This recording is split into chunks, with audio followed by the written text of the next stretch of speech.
Are you a patriot? Join the Holy Empire. My holy brothers in Quirk Christ, subscribe to your Patriarch's Patreon page. Pay me money and I can work on Imperial infrastructure for a living instead of working on a corporate plantation. More proof and versus series, more recaps, reactions, and recasts, more content more consistently on a platform which allows us to interact more seamlessly, including but not limited to Patriot-only access content and seasonal level 99 plot armor. What's poppin' interwebs? Welcome back to the channel and to episode 2 of my Versus series. If you're not already a patriot of the Holy Rant Empire, punch that subscribe button like Upper Moon 3 punched the donut Hashira. Consequently, I devised what I determined to be the most adequate way to ascertain the power differentials between the various Hashira when placed in opposition to Mastered Ultra Instinct Rengoku. And while we'll endeavor to only use base him Goku, if needs be, we'll give Kigajiro the DemonSlayer mark, the see-through world, and or the selfless state in this gauntlet match. For the moment, however, we ought to address the most contentious topics that will inevitably be lobbied later on otherwise. Mental amp slander, was Akaza holding back, was Saname being serious, stronger versus more powerful. But we first need to get all of the non-contentious opponents out of the way. Consequently, given that the entire Totally Not Vampire Slayers community agrees that Saname is top 2 Hashiras, I only need to prove that Rengoku washes angry Asta. Roll the clip. Giyu, after seeing Tanjiro's capabilities firsthand, is literally shook just standing still, shocked at how strong Tanjiro is, and thinks to himself that Tanjiro is easily Hashira level, and thinks that might even be an understatement, so you might be able to imply Tanjiro is upper Hashira level from that statement alone. There's also an implication that Tanjiro is approaching or arrived at Rengoku level from all the dialogue and the storytelling aspect of the fight. Akaza and Tanjiro have a similar back and forth about strong and weak people, where Tanjiro, similar to Rengoku, disagrees with Akaza's premise. It would also make sense that Tanjiro, now that he's at Rengoku's level, would be able to return and defeat the demon that killed Rengoku. There's just a lot of implications that Tanjiro is at Rengoku-esque level.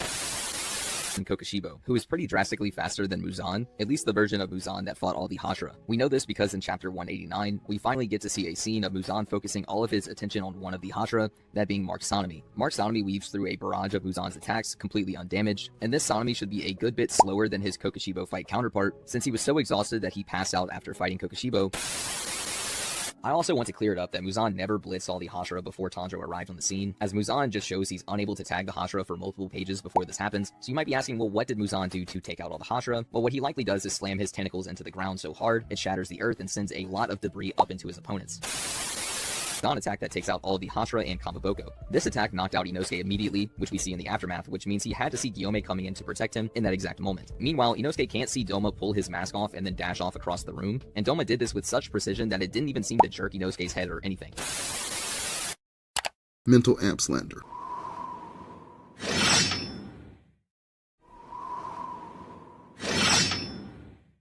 The DemonSlayer heresy has to fucking stop.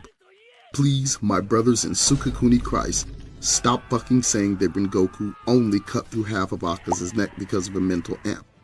Nowhere in the entire Kimetsu no Yaiba licensed franchise is there literally ever a mention of this. Stop using other manga IP power scaling systems to justify your narratives in this one. There is no cross-verse equalization within the confines of in-universe death battle. Stupid! This is not Naruto, there is no Genkai Boy released ninjutsu, there are no Saiyan Physiology Rage amps, nor Bleachigo Ryoka Invasion Arc Resolve amps in Demon Slayer. No Nin, no Ki, no Ryatsu, Mana, Chakra, or Zetten. Damn. Akaza, whom is over a century old with at least 58 Hashira kills under his belt, witnesses Kyojiro's second and narratively third burst of battle spirit, yet not once did he make a mention of the existence of mental or resolve amps in their death duel. When Muichiro got fucking impaled by Kokushibo, only to walk it the fuck off and come in clutch for the final battle.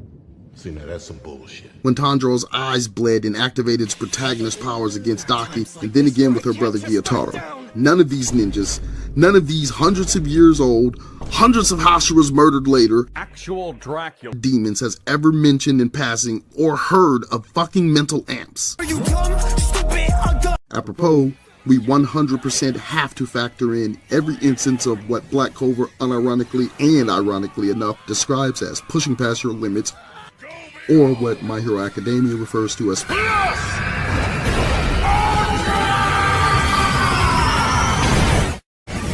But Romulus, you glorious great glowing god in mortal flesh, you say? How can you so cavalierly acknowledge Tabata and Horikoshi's universal mechanics, but in that same breath you don't with the aforementioned? Damn. Obviously, the handful of aforementioned examples are the only in-story precedents that I need to establish in order for the claim to be concrete. The fact that this phenomena is not an amp boost does not, however, negate the fact that the phenomena still occurred. Stupid. The in-universe explanation we're given is that Kyojuro Rengoku is him. So Hakuden, who never experiences any sort of mental amp/resolve boost, contextually addresses the matter directly after literally revealing his final form. いや、そもそも会った時点で、あの方からの情報よりも、桁違いの反射、戦いへの適応、瀬戸際での爆発的な成長。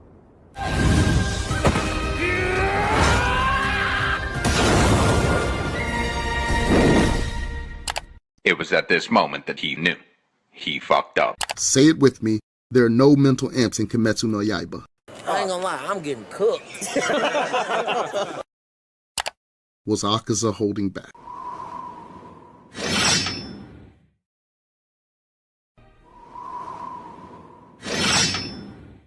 I am wholeheartedly uninterested in whether or not Akaza was holding back in his bout with Rengoku. What do you mean by that?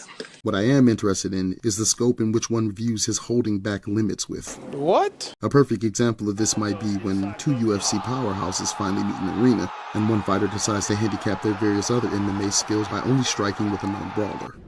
I understood that reference. One could likely and equitably assume that without the use of said handicap, the results of the match can tremendously be altered.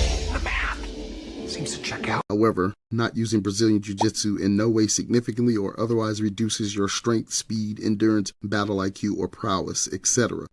Saying that Akaza held back against Rengoku is valid.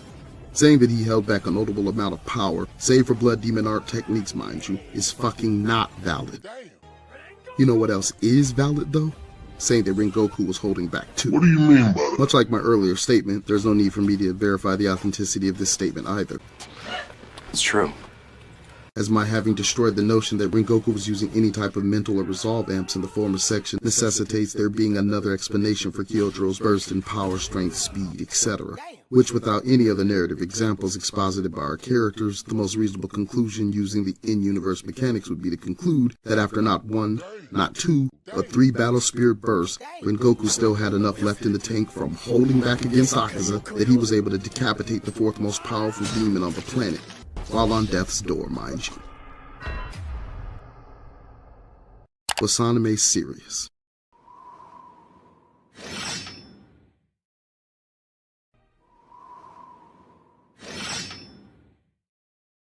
Okay, so in order for us to truly determine the strength of the last 2 remaining Hashira, we must first determine whether or not Saname was serious during 3 separate altercations. The first altercation transpired between Saname and his brother Genya the Gun Hashira. The second altercation in question was with regards to the reactions of the collective Hashira during Kamoboko's first meeting with the Pillars. I'm only doing this because he's trying to escape. Tanjiro, if you use any breathing techniques while your lungs are squeezed, it'll force your veins to burst. His veins will burst? I like it. Sounds dramatic. Come on, show me. And the third altercation was Rengoku's first meeting with the Pillars, each with regard to Saname and how he reacted to the outside stimuli. In each and every one of these scenarios that we plainly see in the available panels, it is utterly blatant that Saname would have absolutely gouged his brother's eyes out were it not for the interference of Tanjiro. There's very little arguments whatsoever that can be made that Saname was not being serious at this moment. If we were to contrast this with the very first time the 2 pillars interacted with one another, i.e. after Rengoku was promoted to the rank of Hashira, versus the reaction that the collective Hashira displayed when Orochimaru nearly dislocated Tanjiro's arms while hogtied, you'd have to count yourself among the idiot masses in order to rationalize that Saname was not being serious, and or that Saname did not intend to seriously injure, if not outright kill Rengoku, if for no other justification than if he is actually Hashira material, that he would not die from the blow, which, need I remind you, was expertly and effortlessly blocked by Rengoku before then expositing to the audience in a way that directly and implicitly implies that he was holding back when defending himself. Which is to say, there is no reason that can be extrapolated upon to rationalize Saname ever not being serious when he attacks a target, be it an ally or an opponent in any given scenario. You would be hard-pressed to convince me that this man who tried to blind his brother because of wording somehow held back when attempting to elbow Rengoku's face off of his shoulders. Based on the three-way battle between Saname, Muichiro, and Giyu, we can equitably, if not conclusively, extrapolate relative combat powers in terms of striking and speed. If so, this also necessitates that their mark forms are also relative to one another. And since we've already established that Mark Giyu is inferior to base Rengoku, this would necessitate that Mark Saname is also inferior to base Rengoku. Even were I to grant that Mark Saname was superior to base Rengoku, allegedly, how much of a gap or a deficit in power could that possibly be when the kill shot of a consistently bloodlusted Hashira was blocked with a happy face like your IG DMs? How do you reconcile a willingness to permanently steal the sunlight from your own flesh and blood over going demonic vegan with he was only holding back on the new kid who just told the entire Vampire Slayer corpse about their mom's Demon Time OF account? Saname intended bloodlusted / mortal injury to Kigochiro, whom in turn nonchalantly blocked his kill shot and talked him down like 09 Drake at Magic City convincing Stripperella that she can change her life. The power gap between a marked Wind Hashira and base Flame Hashira is such that it can and will easily be overshot by his 9th breathing form. If not, which is absolute fucking cap mind you, Marked Rengoku is summoned to the field for the first time and smokes the entire Wind Pillar pack in one breath. Stronger versus more powerful.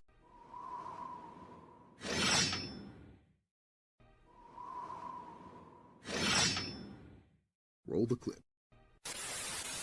When it comes to scaling the strength of a character, there are two different classifications you need to be aware of, these two being attack potency and destructive capacity. To make things very easy and simple to understand, essentially, AP refers to who you can hurt, and DC refers to what you can destroy. For example, if a character can damage, harm, or even kill a character that can destroy the Earth, that character would then classify as having planetary levels of AP. For destructive capacity, or DC, in more technical terms, it refers to the amount of energy a character can produce, and is usually measured in units of energy. Lifting strength is a very broad category that refers to any strength task related to lifting, and generally to how much a character or person can lift. Now, striking strength ties into this as well, because the strongest strikers on the planet tend to be boxing, MMA, and other martial arts competitors. Obviously, a boxer will be able to hit significantly harder than a powerlifter for much the same reason a powerlifter can squat more than a sprinter. The muscles being trained within their bodies are specifically designed to perform a certain task, and boxers train their arms and body to perform the task of striking, so they tend to hold the capability of generating much more force in their strikes than almost any other person on the planet.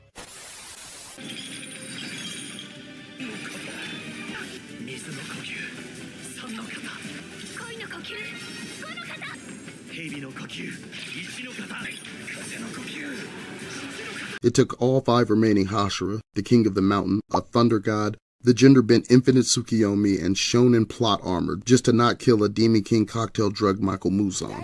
Mind you, up until that point, he was incapable of tagging either of them unless he employed his Blood Demon art. Wow. On the one hand, you could argue that all of the Hashira were heavily fatigued as well, and on the other hand, that Muzan Jackson had yet to adapt to Tamayo's. Cocaine is a hell of a drug. The issue with this position is that your argument either becomes that the gap between Doma and Akaza is such that all 8 Hashira-level Vampire Slayers plus 13 form Ultra Instinct Tanjiro are insufficient to defeat Upper Moon 2, let alone to stalemate a weaker demon than him. Or that Marquis Gajira was more powerful than the entire panel of pillars. If 9 Hashiras couldn't tag an inferior vampire to Doma, just how the fuck much stronger than a serious Akaza can he be, given it only required Manjiro and Giyu, who is weaker than Saname, to behead basketball demon arts. Base Rengoku was shish kebabbing Akaza left and right from the opening of their battle until its close, while it took DemonSlayer Mark Giyu and Selfless State Tanjiro jumping him to accomplish the same or similar results. Rengoku nearly decapitating Akaza was done using only his waning strength without any breathing forms. Just how large is your multiplier for the DemonSlayer mark, and just how large do you view the gap between upper 2 and 3? Either the gulf in power between the top Kizuki is insurmountable, or Mark Rengoku could have soloed Muzan off Tamayo's Wisteria perks. One of these options leaves the mass majority of the Kimetsu no Yaiba consumers butthurt. The only other option is the ass pull that full-powered Guillaume would have accomplished what the whole of the Hashiras did, meaning that the difference in power between the Sun Hashira, the Flame Pillar, and Guillaume is statistically insignificant. To be crystal fucking clear, the in his literal prime Stone Hashira would only have imperceptible power differentials from an incomplete Sun Pillar, Flame Hashira, who was fathered by the most powerful pillar in 100 years and taught himself everything he knows with a ripped up copy of the Flame Chronicles. Anyways, man, thanks for checking out another video. If you stuck around this far, I fucks with you. Then we'll fox with each other. Hit that like button, subscribe, and click that notification bell so we can discuss big facts and who's big, mad, or butthurt in the comments for the first hour. Oh yeah, and don't forget to hit that dislike button if you a bitch. The last day.